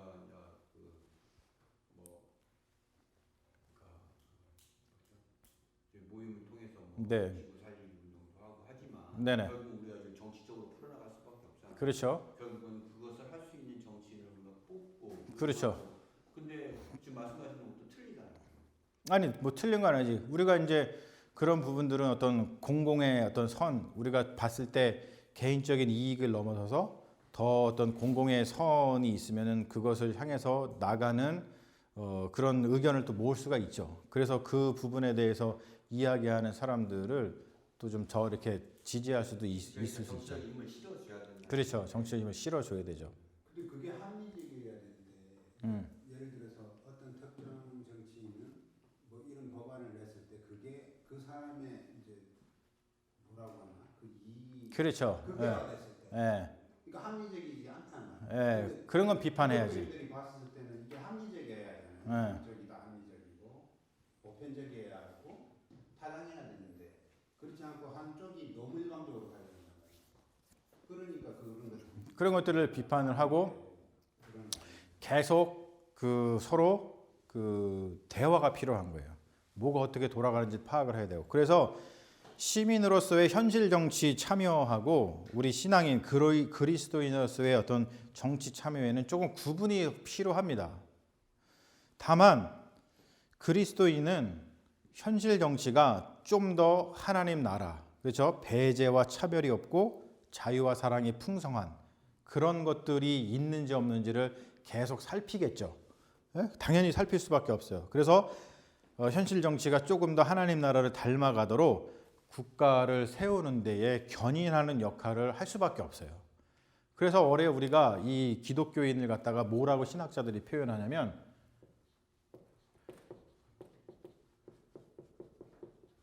경계선에 섰다 이렇게 표현합니다. 참 쉽지가 않은 거예요. 우리 기독교인은 한 발은 국가를 딛고 서 있고 한 발은 하나님 나라, 이것도 국가라 그랬어요. 다른 국가를 딛고 서 있기 때문에 이것도 봐야 되고 이것도 봐야 되기 때문에 밸런스를 잘 맞출 수밖에 없는 겁니다. 그래서 기독교인이 되는 게 쉽지가 않아요, 사실은.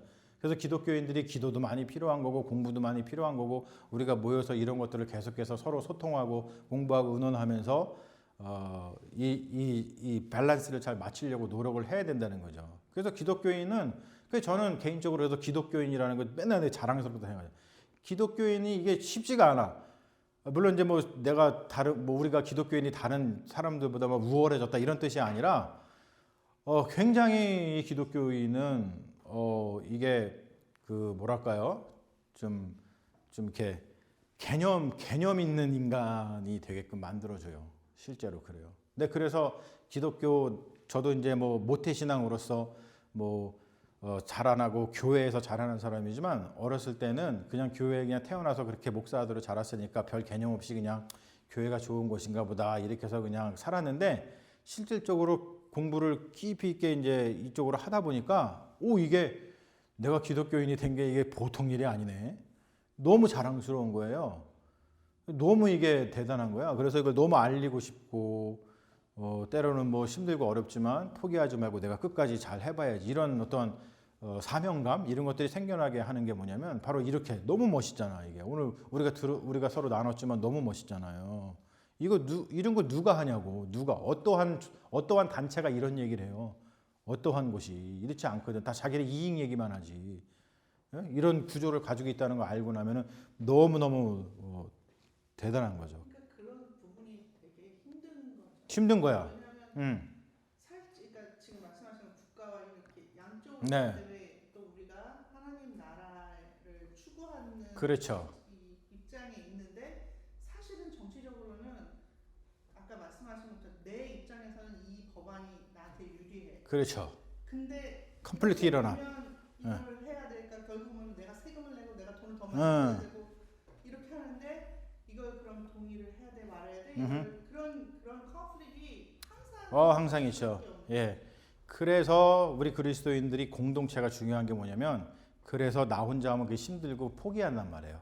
서로 위로하고 하늘의 위로를 바라야 되고 우리 같이 그런 것들을 생각하는 동료 의식을 가지고 같이 신앙생활을 하고 그래서 옆에 있는 사람들이 너무 중요한 거죠. 거의 전쟁이에요. 여러분 전쟁에 나가서 이 전쟁에서 제일 위로가 되는 사람이 누구예요? 내 옆에서 같이 총 들고 싸워주는 동료라 그러잖아요. 그걸 전우라 그러잖아. 그래서 사실 우리 그리스도인들은 서로가 서로에게 전우 같은 사람들이야. 그 되게 소중한 거지. 그렇게 소중한 사람들 어떻게 하라는 거예요? 사랑하라는 거예요. 그래서 그게 그냥 뭐 감정적으로 사랑해 이게 아니에요. 뭐 감정적으로 사랑해서 뭐 연애해라 이런 게 뜻이 아니라 이런 일을 해나가는 데 있어서 서로 사랑하지 않으면 이런 일들을 할 수 없는 구조를 지닌 게 그게 기독교 신앙이고 그게 교회라는 거예요. 너무 멋지죠. 이 멋진 교회가 너무 망가져가지고 너무 속상한 거죠.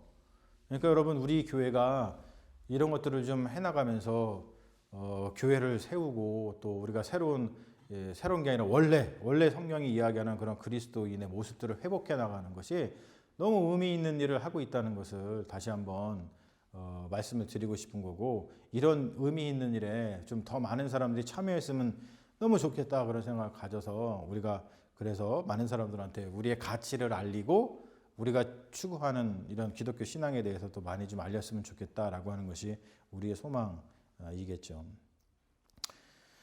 자, 부록이 있는데 너무 이제 시간이 많이 가가지고 부록은 다음번에 제가 시간이 되면 좀 하겠습니다.